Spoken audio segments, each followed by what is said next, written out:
여러분, 만약 남편의 생일날 깜짝 파티를 해주려고 출장에서 일찍 돌아왔는데 문틈으로 이런 말이 들린다면 어떠시겠어요? 어머니, 저 서울시장 따님한테 청혼했어요. 이제 저 아줌마는 버리면 돼요. 저는 그 자리에서 재벌인 저희 어머니께 전화해 3천억 원의 투자금을 회수해 달라고 했습니다. 박 씨 집안을 파산시키기 위해서요. 세상 모든 일에는 배움이 있고 사람의 마음을 꿰뚫어 보는 것이야말로 최고의 경지라 하였습니다. 청구가 또 이야기꾼의 세상 속으로 오신 것을 환영합니다. 지금부터 제 이야기를 시작하죠. 비행기가 착륙했을 때 저는 손목시계를 흘깃 보았습니다. 저녁 7시 정각, 다행히 늦지 않았네요. 저는 작은 캐리어를 끌고 공항 로비를 빠르게 가로질렀습니다. 창밖은 어느새 도시의 불빛들로 반짝였고 부슬부슬 내리는 가을비에 젖어들고 있었죠. 제 이름은 고은유. 오늘은 제 남편 박민준의 30번째 생일입니다. 제 이름은 고은유. 저는 원래 내일 끝나기로 되어 있던 출장 일정을 하루 앞당겼어요. 이틀 밤을 꼬박 세워 프로젝트를 마무리한 건 오직 남편에게 깜짝 선물이 되고 싶었기 때문입니다. 저를 봤을 때 놀라면서도 기뻐할 그의 얼굴을 상상하니 저도 모르게 입가에 미소가 번졌습니다. 저는 택시를 잡아탔습니다. 기사님, 은하수 아파트로 가주세요. 조금만 서둘러 주시겠어요? 차에 오르며 기사님께 부탁했습니다. 차가 빗속으로 미끄러져 들어가는 동안 저는 핸드폰을 꺼내 들었어요. 화면에는 저와 민준 씨의 사진이 있었습니다. 그가 저를 끌어안고 환하게 웃고 있는 사진이었죠. 저희는 결혼한 지 3년이 되었습니다. 그는 늘 아이를 갖고 싶어 했지만 저는 항상 일이 먼저라며 조금만 더 기다리자고 했죠. 그 때문에 시어머니께는 온갖 눈치를 다 봐야 했고요. 하지만 민준 씨는 언제나 제 편이었습니다. 온유야, 괜찮아. 천천히 하자. 그 때문에 어머니께는 내가 잘 말씀드릴게. 그렇게 저를 위로해주곤 했죠. 그 생각을 하니 문득 미안한 마음이 들었습니다. 이제 슬슬 아이를 가질 준비를 해야 할 때가 온 것 같았어요. 이번에 일찍 돌아온 걸 생일 선물 삼아 그와 진지하게 이야기해봐야겠다고 다짐했습니다. 길이 조금 막혀 아파트 단지 앞에 도착했을 때는 거의 8시가 다 된 시간이었습니다. 저는 고개를 들어 우리 집 창문을 올려다보았어요. 거실에 불이 켜져 있는 걸 보니 민준 씨가 집에 있는 모양입니다. 저는 그를 놀라게 해줄 생각에 살금살금 계단을 올랐습니다. 집 문 앞에 서서 심호흡을 한 번 하고 막 열쇠를 꺼내려는데 안에서 희미하게 말소리가 들려왔습니다. 민준 씨와 시어머니의 목소리였어요. 두 분이 무언가에 대해 언쟁을 벌이는 듯 했습니다.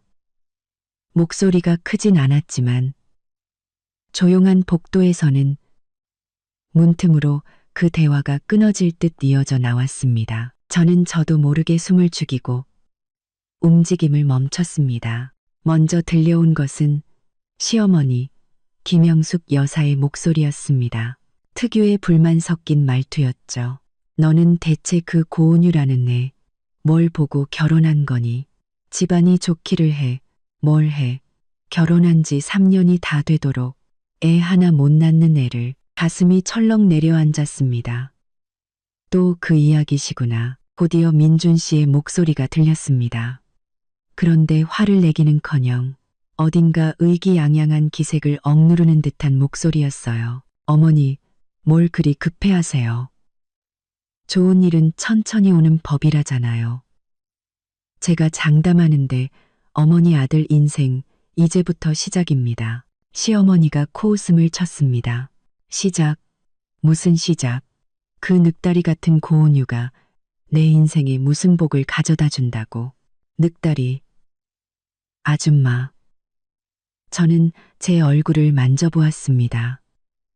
이번 프로젝트 때문에 며칠 밤을 새우긴 했지만 그 정도는 아닐 텐데요. 그때 제가 한 번도 들어본 적 없는 거의 자랑에 가까운 흥분된 톤으로 민준 씨의 목소리가 다시 울려 퍼졌습니다. 어머니, 이 아들, 이제 곧 날개를 달게 될 겁니다. 고은유랑 사는 것과는 비교도 안 될 정도로요. 1000배, 10,000배는 더 잘 살게 될 거라고요. 심장이 쿵 하고 떨어지는 것 같았습니다. 시어머니가 호기심 가득한 목소리로 물었습니다. 그게 무슨 소리야? 어서 말해봐. 민준 씨가 목소리를 낮췄지만 그 안에 담긴 우쭐함은 감출 수가 없었습니다. 제가 요즘 창성그룹이랑 계속 사업 얘기하고 있잖아요. 그런데 거기서 누굴 만났는지 아세요? 그 회사 회장님 외동딸 이세라 씨를 만났다고요. 창성그룹. 저도 아는 곳이었습니다. 서울에서 손꼽히는 대기업이었죠. 회장님은 서울시의 유력 인사로 배경이 아주 깊다고 들었습니다. 시어머니의 목소리가 대뜸 높아졌습니다. 이세라. 이 시장님 따님 말이니? 네, 맞아요. 어머니. 민준 씨가 의기양양하게 웃었습니다. 세라 씨가 저한테 아주 호감이 있어요. 저희 벌써 몇 번이나 따로 만났다고요. 오늘 저녁에 그쪽 파티 끝나고 나면 제가 정식으로 청혼할 생각입니다. 문 밖에 서 있던 저는 온몸의 피가 순식간에 얼어붙는 것 같았습니다. 빗물이 머리카락을 타고 목덜미로 흘러내려 차가운 감각을 일깨웠습니다. 시어머니는 믿을 수 없다는 듯한 황홀경에 빠진 목소리로 외쳤습니다. 정말, 세상에, 아들, 그게 정말이란 말이니? 네가 이제 시장님 사위가 되는 거야? 민준 씨가 자신만만하게 말했습니다. 그럼요. 세라 씨가 벌써 몇 번이나 눈치를 줬다고요. 제가 입만 열길 기다리고 있어요. 어머니, 제가 세라 씨랑 결혼만 하면 이 시장님 인맥을 이용해서 우리 회사 어려운 거 다 해결할 수 있어요. 그때부턴 일거리, 자금 없는 게 없을 겁니다. 시어머니는 목소리마저 떨고 있었습니다. 잘했다, 잘했어. 아들, 이제야 네가 정신을 차렸구나.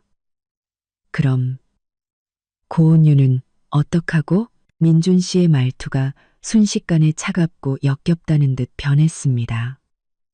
마치 내다버릴 쓰레기를 이야기하는 것 같았죠. 고은유, 그 볼품없는 아줌마는 당연히 버려야죠. 내일 출장에서 돌아오면 바로 이혼 서류 내밀 겁니다. 그런 여자가 어떻게 미래의 시장 사위짝이 될 수 있겠어요?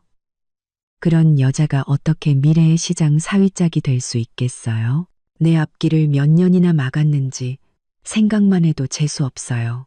시어머니가 맞장구를 쳤습니다. 그래, 당장 이혼해. 내 앞길 맑게 둘 순 없지. 그런데 걔가 이혼 안 해주겠다고 버티면 어떡하니? 박민준이 비웃었습니다. 걔가 뭘 어쩌겠어요. 빈손으로 내쫓을 방법은 얼마든지 있으니 어머니는 이제 꽃길 거를 준비나 하세요. 앞으로 어머니한테 잘 보이려는 사람들 줄을 설 테니까요. 문 밖에 서 있던 저는 소리를 내지 않으려 입술을 깨물었습니다.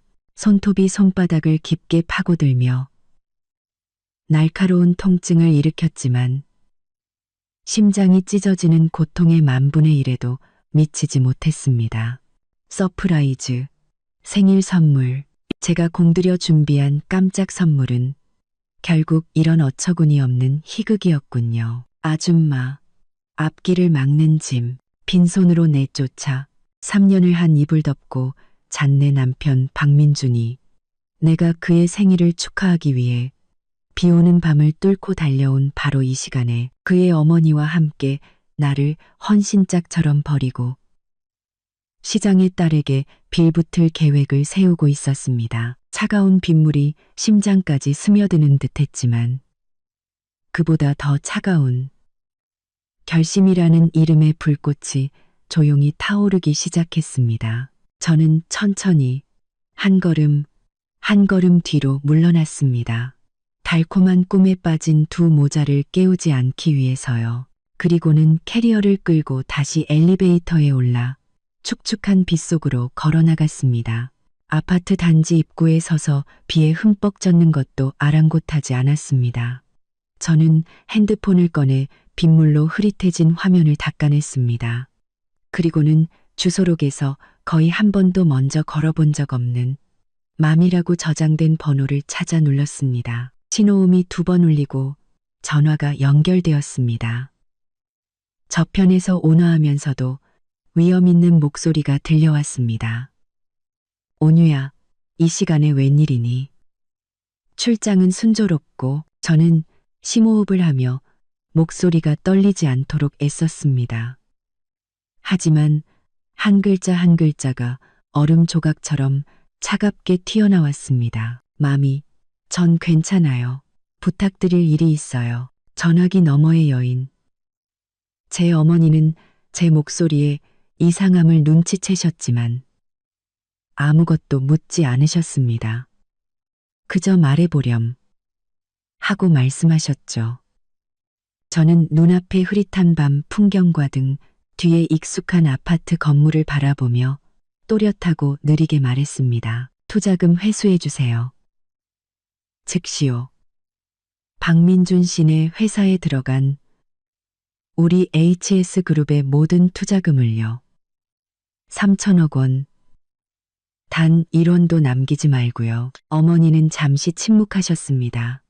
이유를 묻지 않고 단지 확인하셨죠. 규모는, 속도는. 저는 눈을 감았다 떴습니다. 눈동자에는 더 이상 온기라고는 찾아볼 수 없었죠. 최대 규모로 가장 빠른 속도로요. 박신의 집안 3일 안에 파산하게 만들어주세요. 전화기 너머에서 단호한 대답이 돌아왔습니다. 알겠다. 비서실에 바로 지시하지. 온유야, 너 지금 어디니? 사람 보낼까? 그 서실에 바로 지시하지. 그 서실에 바로 지시하지. 아니요. 저는 고개를 들고 차가운 빗방울이 얼굴에 떨어지는 것을 그대로 느꼈습니다.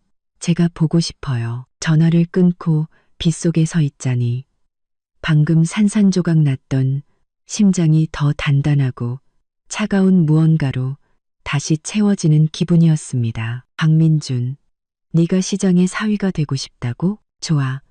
그럼 먼저 널 무일푼으로 만들어주지. 그때도 과연 시장 따님이 빚더미에 앉은 사위를 원할지 어디 한번 보자고. 비는 더욱 거세게 내렸습니다. 저는 길모퉁이에 서서 차가운 빗줄기를 온몸으로 맞았지만 한기조차 느껴지지 않았습니다. 마음속의 불길이 활활 타오르고 있었으니까요. 검은색 고급 세단 한 대가 소리 없이 제 앞에 멈춰 섰습니다. 차창이 내려가자 익숙한 김 기사님의 얼굴이 보였습니다. 탕크루서트를 고급 세단 한 대가 아가씨, 사모님께서 모시러 가라고 하셨습니다. 저는 차문을 열고 안으로 들어갔습니다. 차 안의 따뜻한 공기에 젖은 옷에서 김이 피어올랐습니다. 김 기사님이 마른 담요를 건네며 조심스럽게 말했습니다. 아가씨, 사모님께서 걱정을 많이 하셨습니다. 저는 담요를 받아들고 얼굴에 빗물인지 아니면 다른 무엇인지 모를 액체를 닦아냈습니다. 제 목소리는 저 자신도 놀랄 만큼 평온했습니다. 김 기사님, 스카이 캐슬로 가주세요. 그곳은 어머니께서 제가 결혼하기 전에 사주신 서울 중심가 최고의 랜드마크에 있는 펜트하우스였습니다. 저는 그동안 비워두고 살지 않았지만 이제 쓸모가 생겼네요. 차가 빗속을 미끄러지듯 달리는 동안 핸드폰이 진동했습니다. 화면에 박민준이라는 이름이 떠올랐습니다. 한때는 따뜻하고 달콤하게만 느껴졌던 그 이름이 지금은 그저 비웃음거리로 보였습니다. 저는 몇 번 울리게 내버려 두다 전화를 끊고 무음 모드로 바꿨습니다. 곧바로 카카오톡 메시지가 도착했습니다. 온유야, 내일 비행기 몇 시에 도착해. 어머니가 저녁에 오셔서 같이 식사하자고 하시네.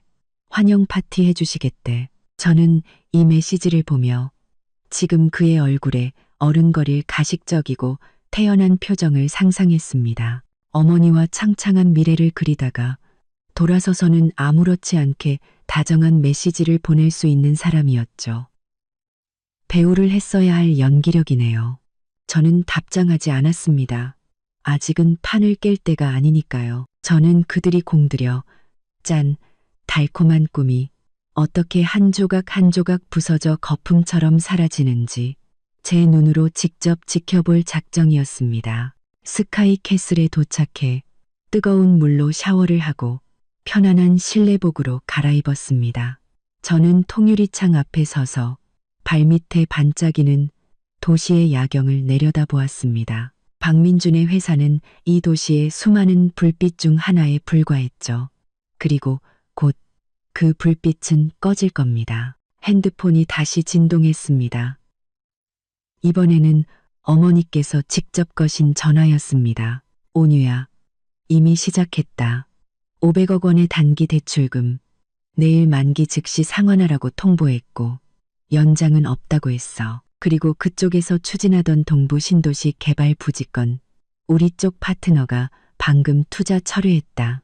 이건 그냥 전체 요리일 뿐이야. 저는 전화를 쥔 채 차가운 불꽃이 심장에서 타오르는 것을 느꼈습니다. 고마워요, 마미. 조금 더 속도를 내주셔도 괜찮아요. 어머니는 잠시 말을 멈추시더니 애틋함이 섞인 목소리로 말씀하셨습니다. 걱정 마라, 우리 딸.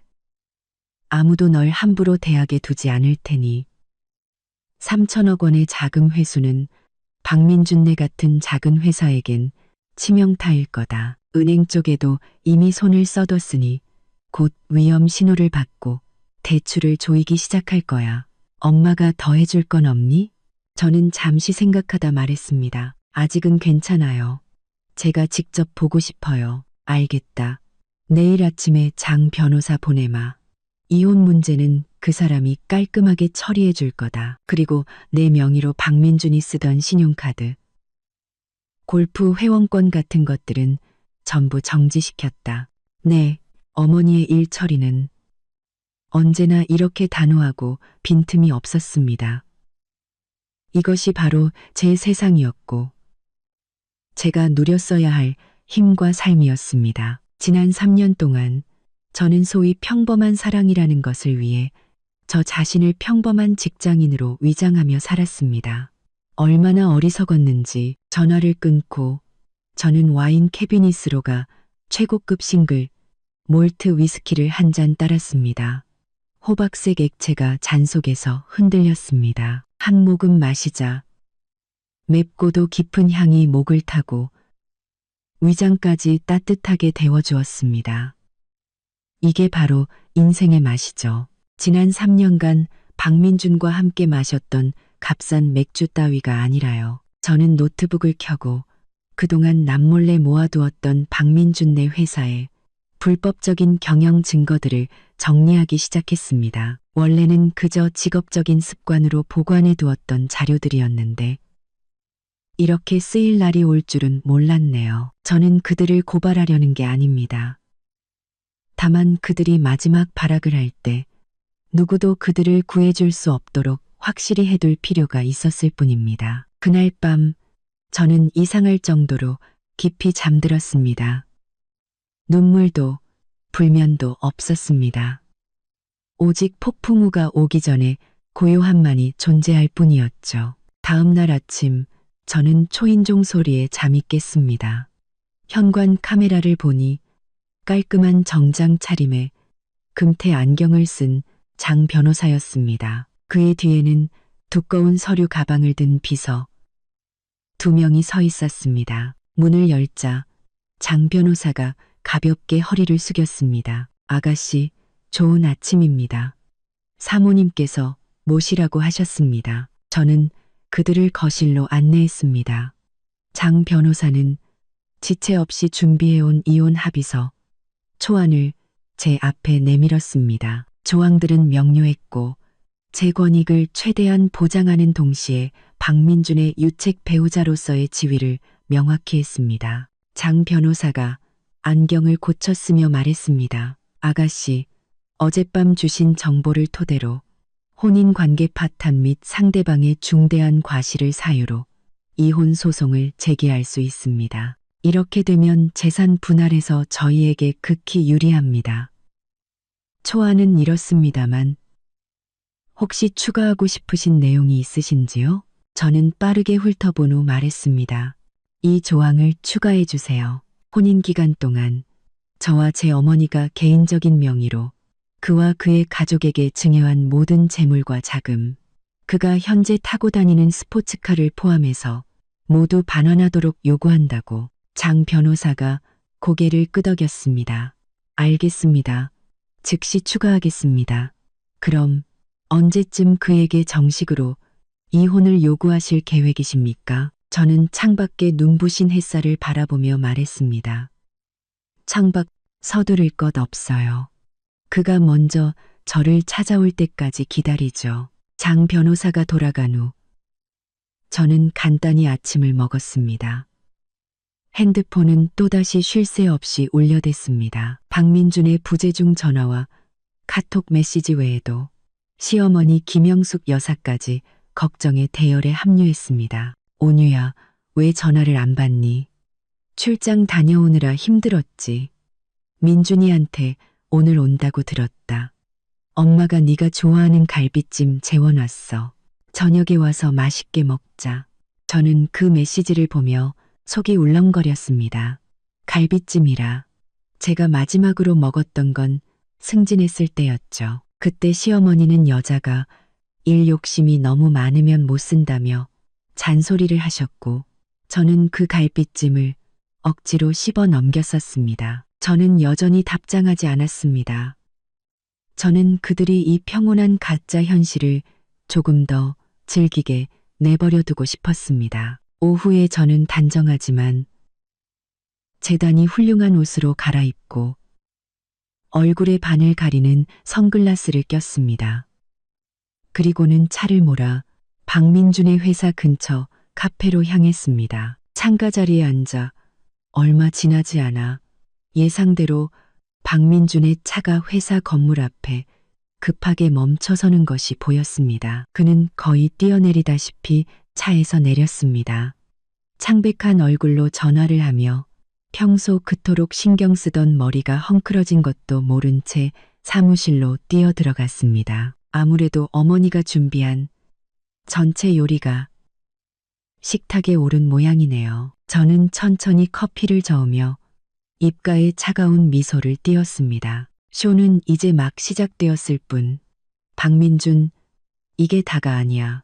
너와 내 어머니가 그토록 바라던 좋은 날이 어떻게 산산조각 나는지 내가 하나하나 직접 보여줄게. 카페에서 박민준이 정신없이 건물로 뛰어들어가는 것을 지켜본 후 저는 커피가 다 식을 때까지 좀 더 앉아 있었습니다. 시간을 보니 이제 슬슬 집으로 돌아갈 때가 된 것 같네요. 저는 차를 몰았지만 역겨운 그 집으로 바로 향하지 않았습니다. 대신 제가 자주 가던 피부관리실에 들러 긴급 케어를 받으며 출장의 피로를 말끔히 지원했습니다. 그리고는 백화점에 가 박민준이 언젠가 예쁘다고 했던 적당한 가격의 원피스를 하나 골라 입었죠. 거울 속에 저는 혈색이 좋고 눈빛이 반짝였습니다. 어젯밤 빗속에서 마음이 부서졌던 흔적은 어디에도 찾아볼 수 없었죠. 그래, 바로 이거야. 고은유. 너는 이 마지막 연극을 완벽하게 해내야 해. 저는 거울을 보며 출장의 피곤함이 살짝 묻어나면서도 집에 돌아온 기쁨이 가득한 미소를 연습했습니다.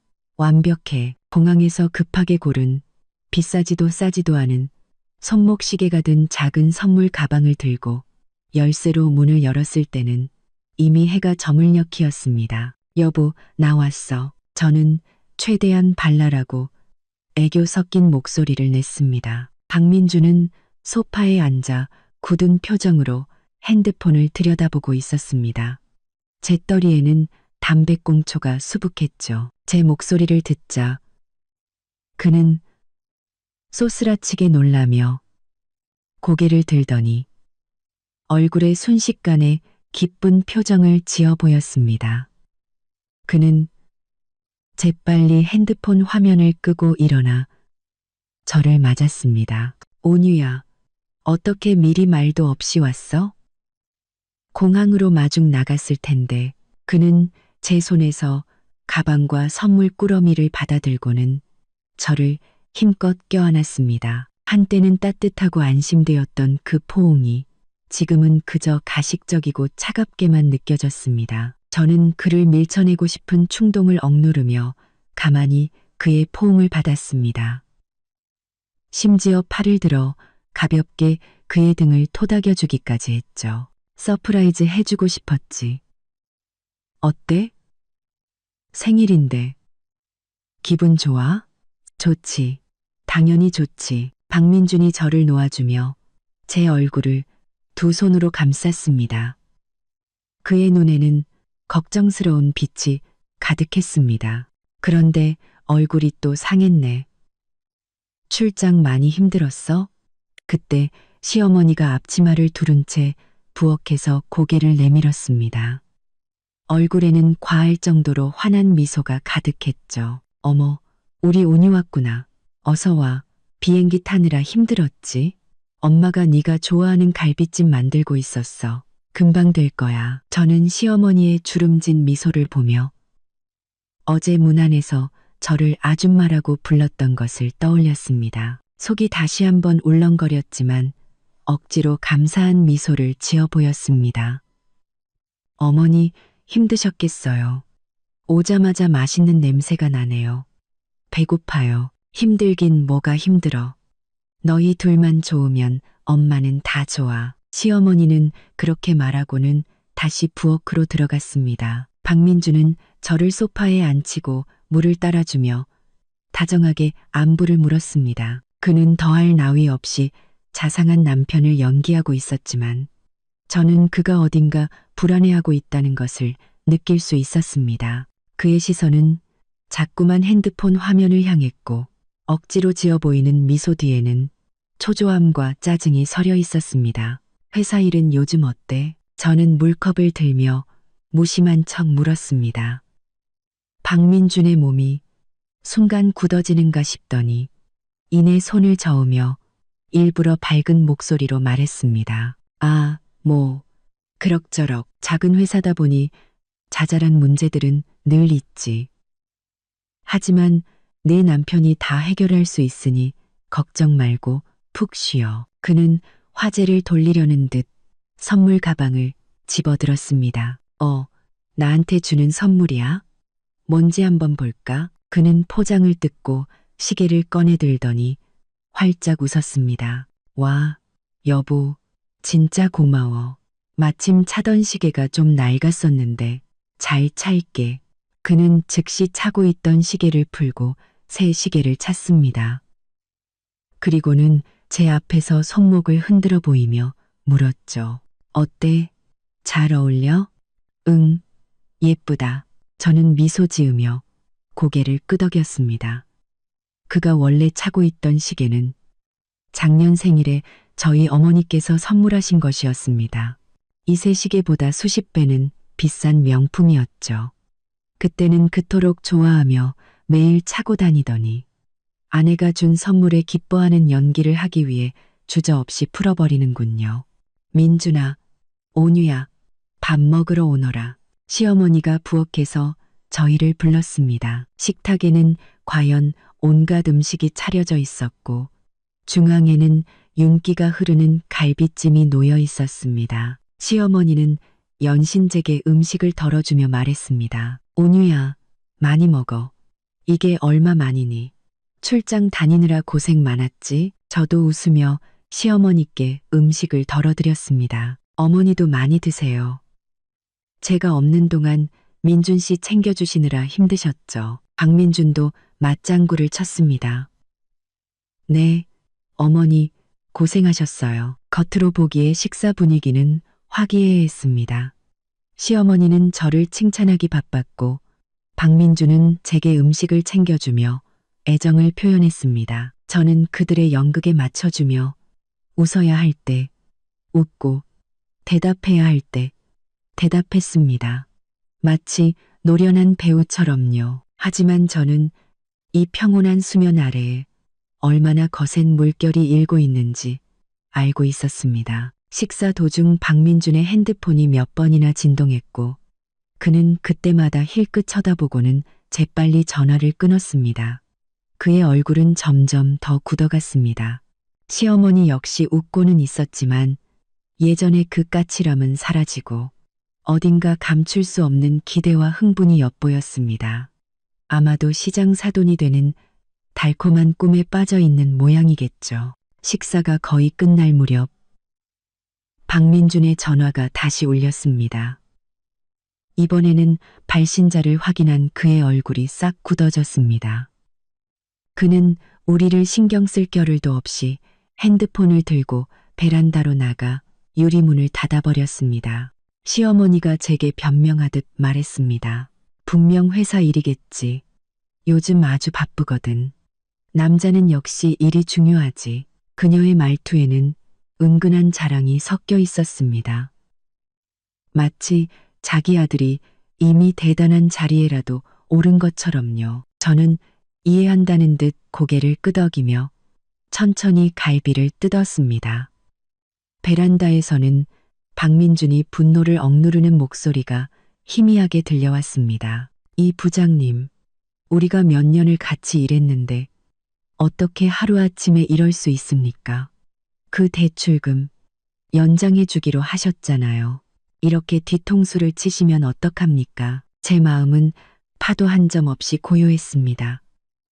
오히려 웃음이 나올 뻔했죠. 잠시 후 박민준이 베란다에서 돌아왔습니다. 새파랗게 질린 얼굴로 억지로 미소를 지으며 말했죠. 아, 별일 아니야.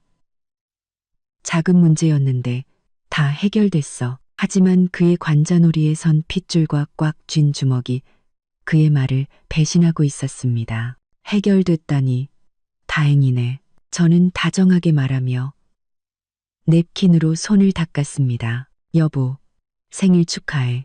새해에는 바라는 모든 소원이 다 이루어지길 바라. 저는 소원이라는 단어에 힘을 주어 말했습니다. 박민주는 제 말의 의미를 알아채지 못한 채 회사 걱정에 잠겨 건성으로 고개를 끄덕였습니다. 시어머니가 분위기를 띄우려 했었습니다. 그래, 생일 축하한다, 아들아. 어서 촛불 끄고 케이크 먹자. 제가 사온 케이크에 촛불이 켜지고 박민주는 우리의 시선 속에서 건성으로 촛불을 껐습니다. 그는 무슨 소원을 빌었을까요? 회사 위기가 해결되기를? 아니면 이 아줌마를 빨리 버리고 시장의 딸과 결혼하게 해달라고 빌었을까요? 상관없습니다. 어차피 곧 그의 소원은 절대 이루어질 수 없다는 것을 알게 될 테니까요. 생일 케이크의 달콤함이 채가시기도 전에 박민준의 좋은 날은 구멍난 풍선처럼 바람이 빠지기 시작했습니다. 다음 날은 토요일이었습니다. 저는 모처럼 늦잠을 잤습니다. 마음이 편해서가 아니라 누군가는 분명 잠 못 이룰 것을 알았기 때문이죠. 역시나 제가 눈을 비비며 침실을 나왔을 때 박민주는 짙은 다크서클을 하고 갇힌 짐승처럼 거실을 서성이고 있었습니다. 핸드폰은 귀에서 떨어질 줄을 몰랐죠. 그는 저를 보자 억지로 미소를 지었습니다. 온유야, 일어났어? 좀 더 자지. 목소리는 잠겨 있었고 피곤함이 역력했습니다. 저는 막 잠에서 깬 듯 하품을 하며 말했습니다. 응, 다 잤어. 당신은 왜 이렇게 일찍 일어났어? 얼굴이 왜 그래? 어젯밤에 잠 못 잤어? 그가 짜증스럽게 머리를 헝클었습니다. 말투가 날카로웠죠. 아니, 괜찮아.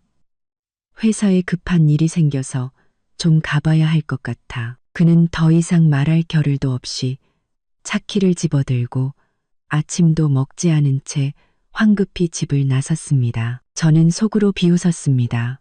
급한 일, 당연히 급하겠죠. 어머니의 공격은 제 생각보다 훨씬 빨랐으니까요. 저는 천천히 식탁으로 걸어갔습니다. 시어머니는 흰죽과 김치, 계란 프라이로 간단한 아침을 차려놓았지만 그녀의 얼굴도 말이 아니었습니다. 멍하니 앉아주게는 손도 대지 않고 있었죠. 어머니, 안녕하세요. 저는 인사를 하고 자리에 앉아 죽을 펐습니다. 시어머니는 제 소리에 화들짝 놀라며 정신을 차리더니 어색한 미소를 지었습니다. 온유야, 어서 먹어라. 민준이는 회사에 급한 일이 생겨서 아침 일찍 나갔어. 그녀는 잠시 머뭇거리더니 자랑하고 싶은 마음과 불안감을 감추지 못하며 제게 속삭였습니다. 온유야, 너는 잘 모르겠지만 우리 민준이가 요즘 아주 큰일을 하고 있단다. 엄청난 프로젝트를 진행 중인데 그것만 성공하면 우리 집안이 정말 날개를 달게 될 거야. 저는 죽으란 숟가락 뜨며 태연하게 물었습니다. 그래요? 무슨 큰 프로젝트인데요? 민준 씨가 아주 바빠 보이던데 시어머니의 눈빛이 흔들렸습니다. 그게 나도 자세히는 모르는데 아무튼 씨의 아주 높은 분이랑 관련된 일이래. 이게 잘 되면 우리도 이제 진짜 상류사회로 들어가는 거야. 그녀는 마치 벌써 시장의 사돈이라도 된 것처럼 신나게 말했지만 눈빛 깊은 곳의 불안은 숨기지 못했습니다. 저는 고개를 끄덕이며 놀랍고 기대된다는 표정을 지어 보였습니다. 정말요? 와, 대단하다. 민준 씨 정말 멋지네요. 속으로는 비웃었죠. 네, 시장 따님에게 청혼하는 프로젝트. 정말 대단하죠. 것이 시작도 하기 전에 망하게 생겼지만요. 그때 집 전화가 날카롭게 울렸습니다. 시어머니는 깜짝 놀라며 급하게 전화를 받았습니다. 여보세요? 아, 박 사장. 네. 아니, 그 물품 대금은 월말에 드리기로 했잖아요. 갑자기 무슨 시어머니의 목소리가 당황스러움에 높아졌습니다. 여보세요? 여보세요? 전화는 이미 끊긴 듯 했습니다. 시어머니는 수화기를 든 채 얼굴이 하얗게 질려 서 있었습니다. 저는 숟가락을 내려놓고 걱정스러운 듯 물었습니다. 어머니, 왜 그러세요? 무슨 일 있으세요? 시어머니는 정신을 차리고 수화기를 내려놓으며 애써 태연한 척했습니다. 아무것도 아니야. 거래처에서 대금을 재촉하네. 정말 예의도 없이. 그녀는 불평으로 불안을 감추려 했지만 목소리의 떨림은 숨길 수 없었습니다. 이것은 시작에 불과했습니다. 3천억 원의 자금 회수는 박민준네 회사에게는 재앙과도 같을 테니까요. 거래처의 대금 독촉, 은행의 대출 상환 요구, 협력사의 계약 파기, 피냄새를 맡은 상어 떼처럼 재앙은 연이어 닥쳐올 겁니다. 과연 주말 내내 집 전화와 박민준의 핸드폰은 쉴 새 없이 울렸습니다. 박민준은 거의 집에 들어오지 못했고 어쩌다 들어와도 담배 냄새에 찌든 채 언제 터질지 모르는 시한폭탄처럼 예민해져 있었습니다. 시어머니는 전화벨만 울리면 경기를 일으켰고 전화를 받으면 굽실거리며 빚 독촉에 시달리거나 억지 웃음을 지으며 상황을 파악하려 애썼습니다. 전화를 끊고 나면 한숨을 쉬며 안절부절 못했죠. 저는 이 모든 것을 차갑게 지켜보며 평소처럼 식사하고 쉬고 심지어 요가까지 다녀왔습니다. 가끔은 박민준에게 밥은 먹었어?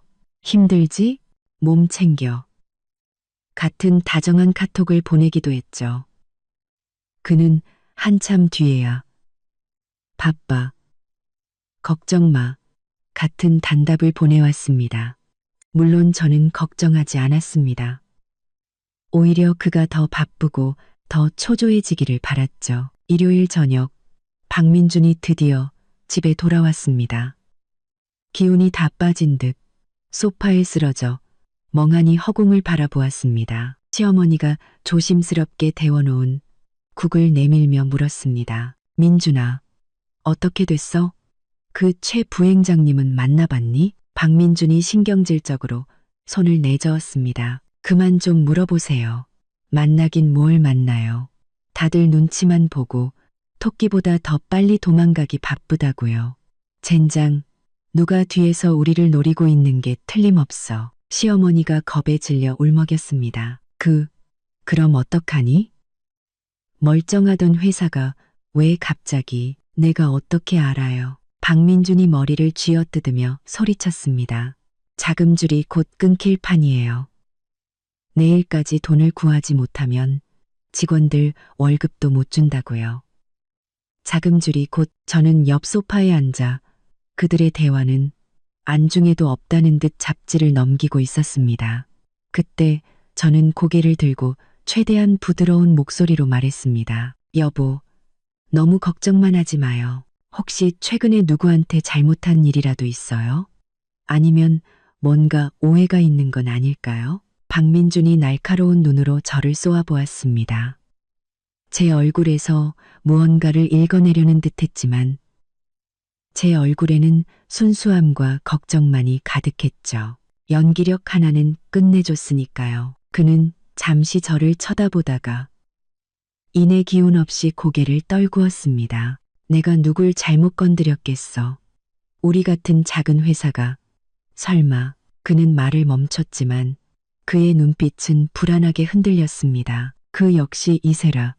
즉 시장의 딸 쪽에서 문제가 생겼거나 혹은 자신의 양다리가 들통난 것은 아닌지 의심하기 시작한 것입니다. 그 생각은 그를 더욱 공포에 떨게 만들었습니다. 저는 의심과 불안에 무너져가는 그의 모습을 보며 동정심은커녕 차가운 쾌감만을 느꼈습니다. 월요일. 폭풍은 예정대로 상륙했습니다. 저는 이른 아침부터 깨어 있었습니다. 설레어서 잠을 설쳤거든요. 저는 단정하면서도 고급스러운 네이비색 정장을 차려입고 정성껏 화장을 했습니다. 그들이 말하던 볼품없는 아줌마가 아닌 능력 있는 커리어 우먼처럼 보이기 위해서요. 오늘 저는 박민준의 처참한 몰골을 직접 확인하러 갈 작정이었습니다. 그리고 그에게 작은 희망을 선물하기 위해서요. 저는 회사로 가지 않고 곧장 박민준의 회사 근처에 있는 고급 카페로 향했습니다. 늘 앉던 창가 자리에 앉아 건물 입구를 지켜보았죠. 9시가 조금 지나자 박민준의 스포츠카가 길가에 아무렇게나 멈춰 섰습니다. 그는 구겨진 양복 차림으로 거의 차에서 뛰쳐나오다시피 했습니다. 헝클어진 머리, 폭풍우가 몰아치기 직전의 하늘처럼 어두운 얼굴로 전화를 하며 건물 안으로 뛰어들어갔습니다. 폭풍우가 몰아치기 직전의 하늘처럼 저는 여유롭게 커피를 마시며 한편의 연극을 감상하듯 그를 지켜보았습니다. 10시가 채 되기도 전에 은행 유니폼을 입은 사람들이 굳은 표정으로 건물로 들어갔고 11시쯤에는 흥분한 거래처 사람들로 보이는 무리가 건물 입구에서 소란을 피우기 시작했습니다. 그때 제 핸드폰이 진동했습니다. 어머니의 메시지였죠. 은행 대출 상환 요구서 전달 완료. 거래처들 항의 시작. 1단계 완료. 저는 접수. 2단계 시작해 주세요. 라고 답장을 보냈습니다. 잠시 후 제 다른 핸드폰이 울렸습니다. 이 번호는 아무에게도 알려지지 않은 깨끗한 번호였죠. 고 이사님, 모든 준비가 끝났습니다. 정상 캐피탈에 배경 자료와 초기 접촉 시나리오 메일로 보내드렸습니다. 언제든 시작할 수 있습니다. 좋아요. 저는 전화를 끊고 정상 캐피탈이라는 실력 있어 보이는 이름의 유령 회사의 자료를 훑어보았습니다. 어머니의 치밀함 덕분에 누구라도 이 회사를 배경이 탄탄한 신생 투자사로 믿을 수밖에 없을 겁니다. 저는 이세 번호로 박민준의 회사 대표 번호로 전화를 걸었습니다. 네, 주민중건설입니다. 지친 목소리의 직원이 전화를 받았습니다. 저는 목소리를 가다듬고 차갑고 전문적인 톤으로 말했습니다. 박민준 대표님과 통화하고 싶습니다. 죄송합니다만 대표님께서 지금 무척 바쁘셔서 통화가 어렵습니다. 무슨 일이신지 박 대표님께 정상 캐피탈의 웬디 고문이라고 전해 주십시오. 귀사의 자금난을 해결할 방안에 대해 논의하고 싶다고요. 관심 없으시다면 이만 끊겠습니다. 잠시만요. 잠시만 기다려 주십시오. 자금난 해결이라는 말에 직원의 목소리가 다급해졌습니다. 전화가 연결되는 동안 저편에서는 박민준이 누군가를 윽박지르는 소리가 희미하게 들려왔습니다. 곧 그가 거칠고 지친 목소리로 전화를 받았습니다. 그르로 전화를 받았습니다. 전화가 연결되는 동안 저편에서는 박민준이 전화가 연결되는 동안 저편에서는 박민준 여보세요. 박민준입니다. 누구시죠? 박 대표님. 안녕하십니까? 저는 정상 캐피탈의 웬디 고문입니다. 저희가 파악하기로 귀사에서 일시적인 자금 유동성 문제를 겪고 계신 것으로 압니다. 박민준이 즉시 경계하며 물었습니다. 정상 캐피탈, 들어본 적 없는데 우리 회사 사정을 어떻게 아셨습니까? 저는 침착하게 대답했습니다. 저희는 저희만의 정보 채널이 있습니다. 박 대표님, 정보가 곧 팀 아니겠습니까? 저희는 잠재력 있는 회사를 주시하고 결정적인 순간에 도움의 손길을 내미는 것을 즐깁니다. 물론 필요 없으시다면 없던 일로 하셔도 좋습니다. 저는 다시 한번 글을 떠보았습니다. 역시나 박민준은 망설였습니다. 물에 빠진 사람에게는 지푸라기라도 절실한 법이니까요. 웬디 고문님, 구체적으로 어떤 생각을 가지고 계신지 여쭤봐도 되겠습니까? 전화로는 말씀드리기 어렵습니다. 관심 있으시다면 오늘 오후 2시 웨스틴 호텔 1층 라운지에서 뵙죠. 제 시간은 30분밖에 없습니다. 박민준이 망설이며 물었습니다. 저 혹시 어느 정도의 지원이 가능한지. 저는 잠시 침묵하다 그의 숨통을 틔워줄 만한 액수를 던졌습니다. 초기 검토 결과 500억에서 1000억 원 정도의 브릿지론 혹은 그에 상응하는 전략적 투자를 고려해 볼 수 있습니다. 물론 박 대표님의 의지와 회사의 가치에 따라 달라지겠죠. 이 액수는 지금의 박민준에게는 가뭄의 단비와도 같을 겁니다. 당장의 위기를 넘길 수 있지만 완전히 재기하기에는 부족한, 그를 애타게 만들기에 딱 좋은 액수였죠. 전화기 너머로 그의 숨소리가 거칠어졌습니다. 좋습니다. 오후 2시 웨스틴 호텔에서 뵙겠습니다. 꼭 가겠습니다. 박민준이 다급하게 대답했습니다. 그럼 이따 뵙죠. 저는 차갑게 말하고 전화를 끊었습니다. 그리고는 식어버린 커피를 마시며 입가에 싸늘한 미소를 띄었습니다. 물고기가 미끼를 물었군. 박민준, 넌 이게 구명줄이라고 생각하겠지. 아니, 이건 널 완전히 무너뜨릴 마지막 지푸라기야. 오후 1시 50분, 저는 약속 장소에 미리 도착해 있었습니다. 선글라스로 얼굴을 가리고 아침과는 전혀 다른 스타일의 값비싼 정장을 입었죠. 2시가 되기 직전 박민준이 황급히 도착했습니다. 그는 서둘러 옷을 갈아입고 왔지만 초조함과 불안감은 감추지 못했습니다. 혹시 웬디 고문님이십니까? 저는 고개만 까딱하며 앉으라는 손짓을 했습니다. 박 대표님, 시간 맞춰 오셨네요. 박민준은 제 맞은편에 앉아 긴장한 듯 두 손을 마주 잡았습니다. 웬디 고문님, 이렇게 기회를 주셔서 감사합니다. 저희 회사에 대해 저는 말을 끊고 제 가짜 명함을 그의 앞에 밀어놓았습니다. 그리고는 냉정하고 날카로운 말투로 회사의 재무 상태, 부채 현황, 그리고 현재 위기의 원인에 대해 꼬치꼬치 캐묻기 시작했습니다. 제 질문은 전문적이고 핵심을 찔렀습니다.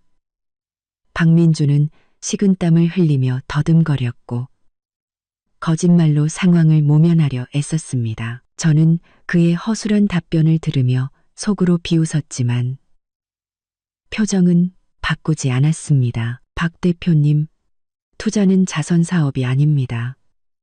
저희는 진실된 상황과 미래의 수익 가능성을 보고 싶습니다. 속임수는 관계를 망칠 뿐입니다. 제 기세에 눌린 박민준이 연신 고개를 숙였습니다. 네, 고모님, 잘 압니다. 사실대로 말씀드리겠습니다. 제발 이번 위기만 넘길 수 있게 도와주십시오. 어떤 조건이든 따르겠습니다. 저는 며칠 전까지만 해도 의기양양했던 그의 모습을 떠올리며 강렬한 복수심을 느꼈습니다. 좋습니다. 기본적인 상황은 파악했으니 내부 검토 후에 3일 안에 연락드리겠습니다. 제가 일어서자 박민준이 다급하게 저를 붙잡았습니다. 고모님, 제발 좀 더 서둘러 주실 수 없으신가요? 저희 회사 사정이 정말 급합니다. 저는 걸음을 멈추고 그를 돌아보며 차갑게 말했습니다. 박 대표님, 급할수록 돌아가라는 말이 있죠. 저희 검토가 통과된다면 자금은 문제없습니다. 물론 귀사가 그럴 만한 가치가 있어야겠지만요. 저는 그 말을 남기고 희망과 불안이 뒤섞인 표정으로 서 있는 박민준을 뒤로 한 채 우아하게 자리를 떴습니다. 그 후 3일 동안 박민준은 완전히 다른 사람이 되었습니다. 초조하고 신경질적이던 모습은 사라지고 억지로 힘을 낸 듯한 어딘가 기대에 부푼 상태가 되었죠. 그는 여전히 바빴지만 집에 돌아와서는 예전처럼 찡그리지 않았고 가끔은 콧노래를 흥얼거리기까지 했습니다. 시어머니 역시 그의 변화를 보고 안심했는지 얼굴에 다시 웃음꽃이 피었습니다. 그녀는 다시 제 앞에서 우리 민준이는 역시 능력 있어. 곧 좋은 날이 올 거야. 같은 말을 늘어놓기 시작했습니다. 저는 그 정상 캐피탈이라는 가짜 지푸라기가 그를 잠시 절망의 늪에서 건져냈다는 것을 알고 있었습니다. 어느 날 밤 박민준이 제게 진행 상황을 보고했습니다. 물론 그가 보기 좋게 포장한 버전이었죠. 온유야, 회사에 아주 실력 있는 투자자가 나타났어. 정상 캐피탈이라고 배경이 엄청나. 우리 프로젝트에 아주 관심이 많대. 잘하면 자금 문제는 곧 해결될 거야. 저는 책을 내려놓고 감탄하는 척 물었습니다. 정말? 와, 대단하다. 믿을 만한 곳이야? 박민주는 제 순진한 모습에 우쭐해져서 가슴을 폈습니다. 물론이지. 해외 자본인데 일 처리가 아주 전문적이야. 그 웬디 고문이라는 사람 보통이 아니더라고. 내가 알아봤는데 서울시 고위층이랑도 연줄이 있는 것 같아. 이 기회만 잘 잡으면. 그는 말을 멈췄지만 그의 눈빛은 다시 한번 시장의 사위라는 허황된 꿈으로 불타고 있었습니다. 저는 걱정스러운 척 말했습니다. 여보, 그런데 그렇게 대단한 투자사면 조건이 너무 까다로운 거 아니야? 우리가 손해보면 어떡해? 걱정 마. 박민준이 자신만만하게 말했습니다. 내 남편이 다 알아서 할게. 지금은 그쪽이 우리한테 아쉬운 상황이니까 자금만 들어오면 뭐든 다 괜찮아. 그는 이미 투자 유치에 성공해 시장의 딸과 결혼하고 인생 역전에 성공하는 꿈에 빠져 있었습니다. 저는 그를 보며 다음 계획을 세웠습니다. 그에게 가짜 희망을 주는 것만으로는 부족했죠. 그 희망의 불길에 치명적인 기름을 부어야 했습니다. 바로 시장의 딸 이세라를 통해서요. 저는 어머니 쪽 사람들을 통해 이세라에 대해 더 깊이 조사했습니다. 그리고 곧 흥미로운 사실들을 알아냈죠. 그녀는 순진한 부잣집 아가씨가 아니었습니다. 사생활은 화려했고 주변에는 항상 남자들이 들끓었죠. 특히 그녀는 외모는 번지르르하지만 집안은 자신보다 못해서 휘두르기 좋은 남자들을 선호했습니다. 박민주는 그녀의 취향에 딱 맞는 남자였던 겁니다. 더 중요한 것은 그녀가 최근 아버지인 이 시장의 비서와 묘한 관계라는 정황이 포착된 것이었습니다. 저는 모든 것을 깨달았습니다. 박민주는 이세라의 수많은 장난감 중 하나에 불과했고 어쩌면 그녀가 그 비서를 자극하기 위한 도구였을지도 모릅니다. 그는 자신이 곧 대단한 인물이 될 거라고 착각했지만 실은 언제든 버려질 수 있는 존재였던 거죠. 이 사실은 제 복수 계획을 더욱 명확하게 만들어 주었습니다. 저는 박민준이 그토록 선망하던 시장의 딸이 어떤 사람인지 그의 눈으로 직접 확인하게 해줄 작정이었습니다. 며칠 후 웬디 고문은 박민준에게 다시 연락해 한 고급 프라이빗 클럽에서 2차 미팅을 제안했습니다. 투자 세부 사항을 논의하자는 명목이었죠. 박민준은 흥분해서 전화를 받았습니다. 미팅 당일 저는 클럽의 서비스 직원으로 위장에 잠입했습니다. 그리고 동시에 이세라의 친구에게 박민준이 오늘 그 클럽에서 중요한 투자자와 만난다는 정보를 슬쩍 흘렸죠. 그녀의 성격상 분명히 현장에 나타날 것이라고 확신했습니다. 역시나 그날 밤의 쇼는 제 상상 이상으로 흥미진진했습니다. 박민주는 가짜 웬디 고문 앞에서 자신의 사업 계획을 떠벌리고 심지어 곧 정리될 관계가 있다며 저를 깎아내리기까지 했습니다. 그리고 클럽 복도에서는 화려하게 차려입은 이세라가 그 모든 것을 엿듣고 있었죠. 저는 그녀의 얼굴에 떠오른 경멸의 미소를 똑똑히 보았습니다. 그녀는 잠시 엿듣더니 코웃음을 치고는 그대로 자리를 떠났습니다. 미팅이 끝나고 박민주는 성공을 확신하며 의기양양하게 클럽을 나섰습니다. 그는 자신의 가장 큰 동아줄이었던 이세라에게 이미 사형 선고를 받았다는 사실도, 그가 목숨처럼 여기는 투자가 한낱 신기루에 불과하다는 사실도 까맣게 모르고 있었죠. 저는 그의 뒷모습을 보며 차갑게 중얼거렸습니다. 박민준, 내 달콤한 꿈은 이제 끝이야.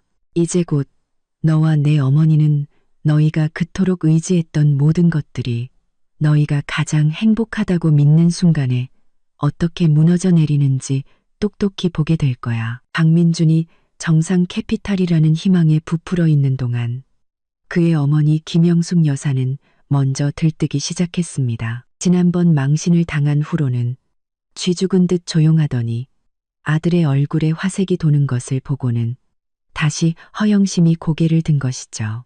마치 벌써 시장의 사돈이라도 된 것처럼요. 주말 아침, 김 여사는 아침부터 한껏 치장했습니다. 화려한 보라색 투피스에 보기만 해도 무거워 보이는 금목걸이를 걸고 얼굴에는 분을 잔뜩 발랐습니다. 온유야, 나 오늘 오랜만에 친구들 모임에 좀 다녀올게. 다들 한가닥 하는 집 사모님들이라 너는 집에서 푹 쉬고 있어. 저는 과일을 먹다 말고 순진한 미소를 지으며 말했습니다. 네 어머니, 재미있게 놀다 오세요. 속으로는 비웃었죠. 모임이 아니라 자랑 대회겠지. 마침 잘 됐네요. 제가 작은 이벤트를 준비했거든요. 김 여사가 떠나자마자 저는 어머니의 비서에게 전화를 걸었습니다. 그동안 퍼뜨려 놓은 소문들, 이제 터뜨릴 시간이에요. 오늘 금옥만당 찻집에 모인 사모님들, 특히 소문내기 좋아하는 이 사모님 귀에 꼭 들어가게 하세요. 내용은 박민준네 회사가 자금줄이 막혀서 곧 파산한다. 박민준이 높은 사람에게 밉보여서 이렇게 됐다는 걸로요. 네, 아가씨, 바로 처리하겠습니다. 전화를 끊고 저는 유쾌한 기분으로 TV를 켰습니다. 김 여사가 가장 뽐내고 싶어하는 바로 그 자리에서 그녀의 체면을 완전히 구겨줄 시간이었습니다. 역시나 오후 3시쯤 김 여사에게서 울음 섞인 전화가 걸려왔습니다. 온유야, 온유야. 큰일 났어. 어서 여기로 좀 와줘. 나 정말 얼굴을 들고 다닐 수가 없어. 저는 깜짝 놀란 척 물었습니다. 어머니, 왜 그러세요?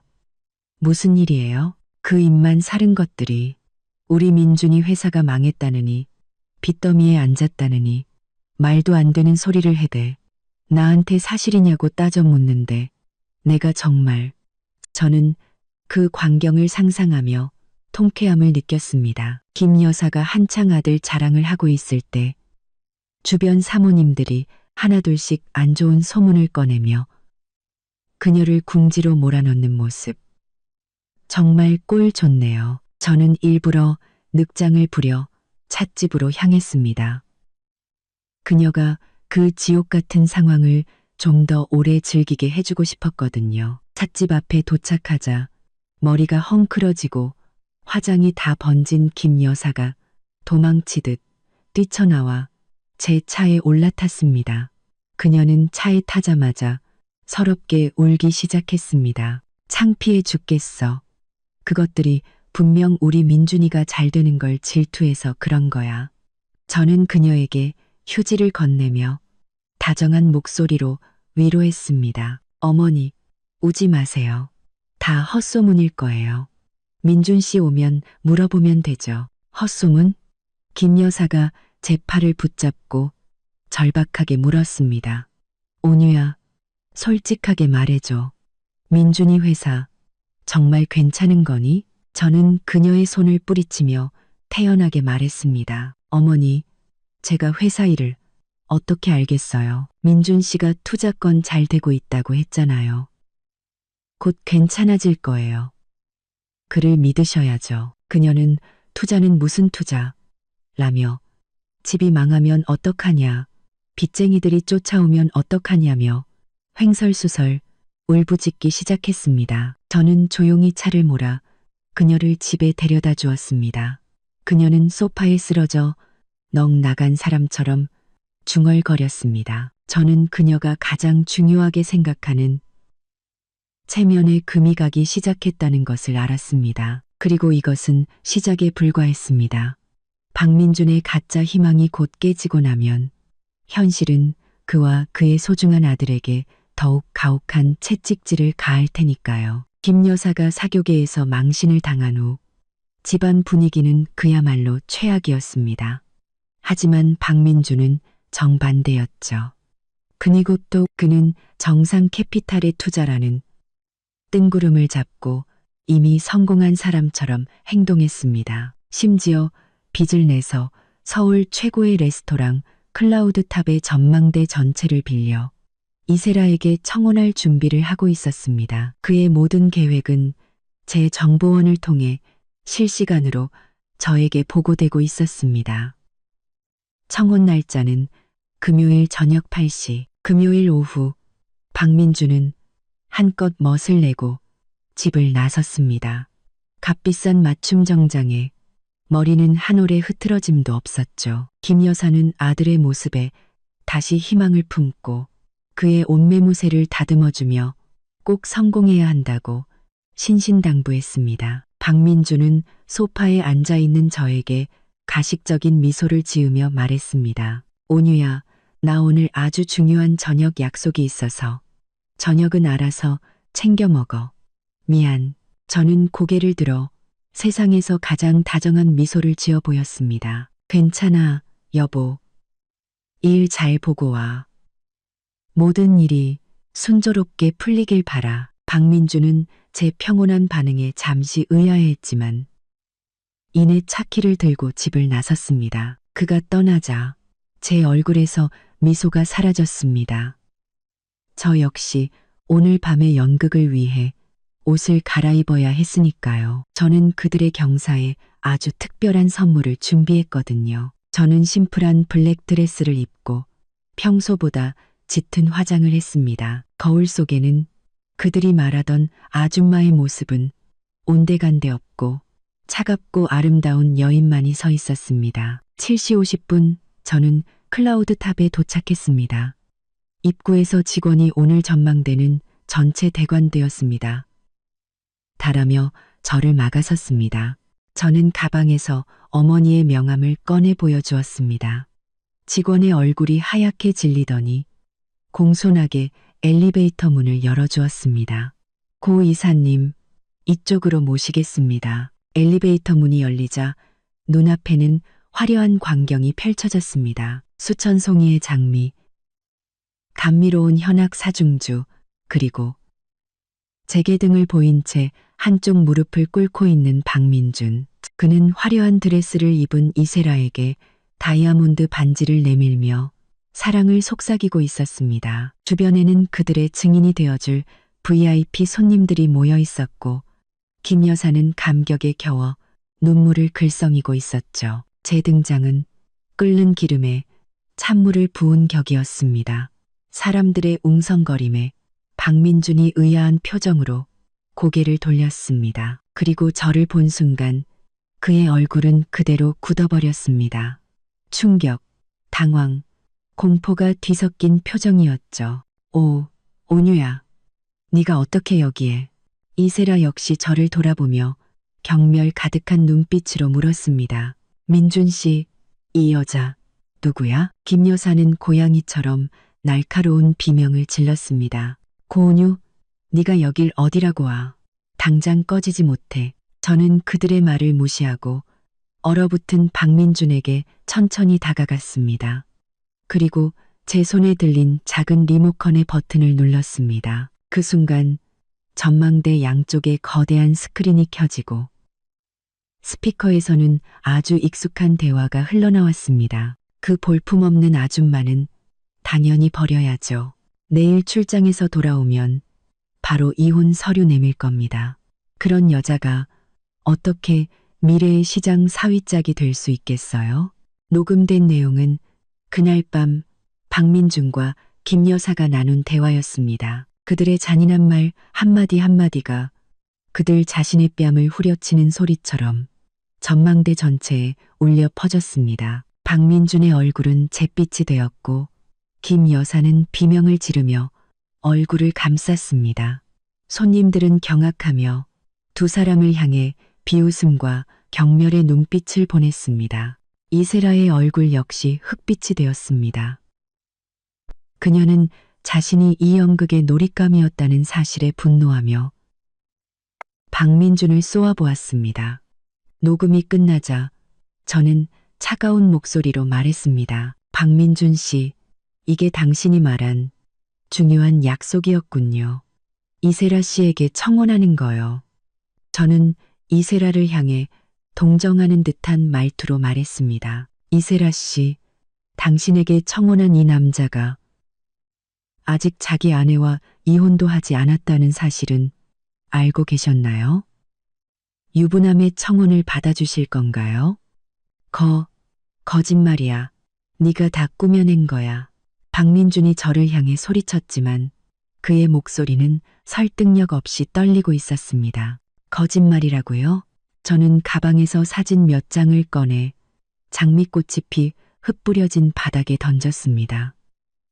사진 속에는 박민준과 이세라가 다정하게 데이트하는 모습이 담겨 있었습니다. 바로 저와 혼인관계에 있던 기간 동안 찍힌 사진들이었죠.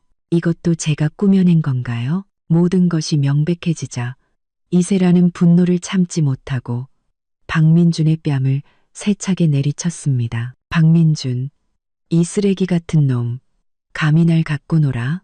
내까짓 게 뭔데? 그녀는 그 말을 남기고 뒤도 돌아보지 않은 채 엘리베이터로 향했습니다. 박민준은 뺨을 감싸쥔 채 망연자실했고 김 여사는 바닥에 주저앉아 통곡하기 시작했습니다. 저는 하객들을 향해 가볍게 고개를 숙였습니다. 소란을 피워 죄송합니다.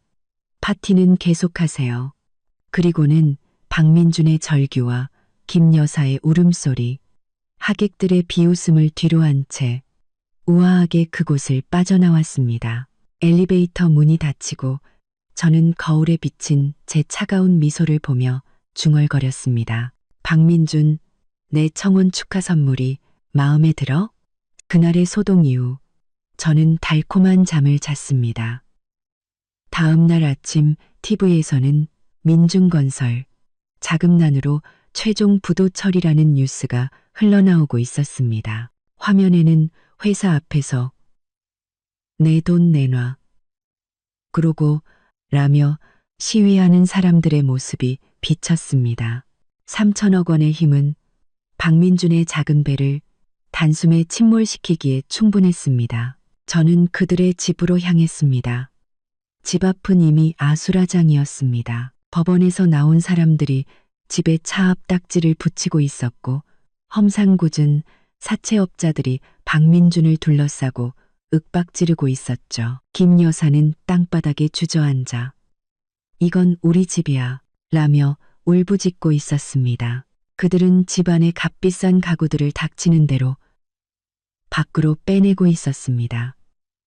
그때 박민준이 저를 발견했습니다. 그는 마치 구세주라도 만난 것처럼 제게 비틀거리며 달려왔습니다. 온유야, 온유야, 제발 나 좀 도와줘. 저 사람들한테 돈 좀 갚아줘. 안 그러면 나 맞아 죽을 거야. 김 여사 역시 제게 기어와 눈물 콧물을 흘리며 애원했습니다. 온유야, 내 딸아, 내가 잘못했다. 제발 우리 민준이 좀 살려줘. 저는 선글라스를 벗고 그들을 차갑게 내려다보았습니다. 한때는 저를 벌레 보듯 하던 그들이 지금은 제 앞에서 살려달라고 애원하고 있었습니다. 제가 왜요? 다른 여자에게 청혼하다 망신당하고 빚더미에 앉은 전 남편을 제가 왜 구해야 하죠? 제 말에 두 사람의 얼굴이 잿빛이 되었습니다. 저는 손에 들고 있던 이혼 서류 사본을 흔들어 보이며 법원 직원에게 말했습니다. 저 집 제 돈으로 산 겁니다. 저 차 저희 어머니가 사주신 거고요. 제 변호사가 곧 관련 서류를 제출할 겁니다. 법대로 처리해 주십시오. 그리고는 그들의 절규를 뒤로 한 채 저는 미련 없이 돌아섰습니다. 며칠 후 민준건설의 채권자 회의가 열렸습니다. 초라한 모습의 박민준과 넋이 나간 김 여사가 성난 채권자들 사이에 둘러싸여 있었습니다. 저는 그곳에 제 변호사와 비서들을 대동하고 가장 화려한 모습으로 등장했습니다. 회의를 주재하던 법원 직원이 저를 제지하려 하자 제 변호사가 나서서 말했습니다. 저희는 고은유 씨를 대리해서 왔습니다. 고은유 씨는 박민준 씨의 법적 아내이자 민준건설의 숨겨진 최대 투자자였던 HS그룹의 유일한 상속인입니다. HS그룹이라는 말에 회의장은 순식간에 조용해졌습니다. 대한민국에서 그 이름을 모르는 사람은 없었으니까요. 제 비서가 서류를 펼쳐들고 낭독했습니다. HS그룹은 지난 3년간 민중건설에 총 3천억 원 규모의 자금을 지원했습니다. 관련 서류는 여기 있습니다. 3천억 원이라는 말에 회의장은 다시 술렁거렸습니다.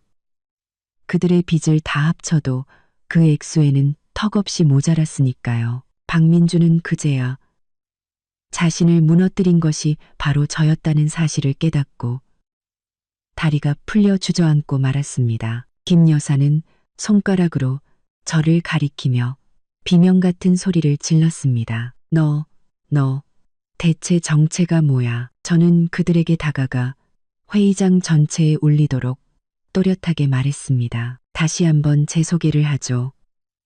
제 이름은 고은유.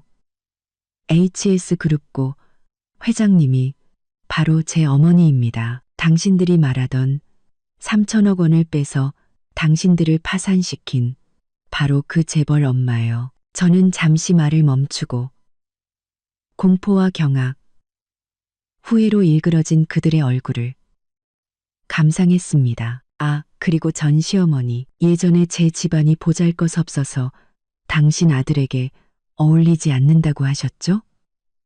지금은 어떤가요? 저희 집안 아직도 마음에 안 드시나요? 저는 그 말을 끝으로 변호사와 함께 회의장을 나왔습니다. 뒤에서는 진실을 알게 된 채권자들이 박민준에게 모든 분노를 쏟아내는 소리가 들려왔습니다. 며칠 후 박민준과 김 여사가 제 집으로 찾아왔습니다.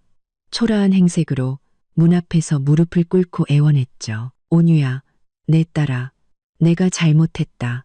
우리 민준이 한 번만 용서해줘. 온유야, 미안해. 내가 다 잘못했어. 우리 다시 시작하자. 내가 평생 소처럼 일할게. 저는 차갑게 문을 닫아버렸습니다.